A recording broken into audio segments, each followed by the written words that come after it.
Hello guys, চলে আসলাম নতুন একটা গাইস। একটা কথা বলছি, সবার লাইফ সমান হয় না, অনেক কষ্ট হয় লাইফ। বাড়িতে এসেছি আমি গাইস, হোটেল ছেড়ে দিয়ে চলে এসেছি। এখন মা আর বাবা আর আমি থাকি।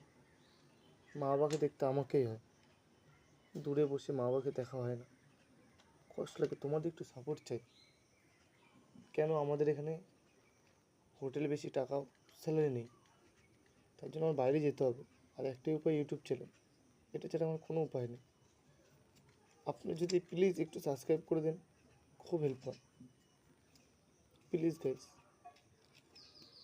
অনেক কষ্ট লাইফে, আপনাদের সাথে আস্তে আস্তে সব শেয়ার করবো আমি। কী হয়েছে আমার সাথে, কী হয়েছে কী হয়নি, সব বল। 3 মাস হয়েছে, 4 মাস হয়ে গেছে বাড়িতে এসে বসেই যাচ্ছি। ভাবছিলাম ইউটিউব চ্যানেল ছেড়ে দেবো, কিন্তু তোমরা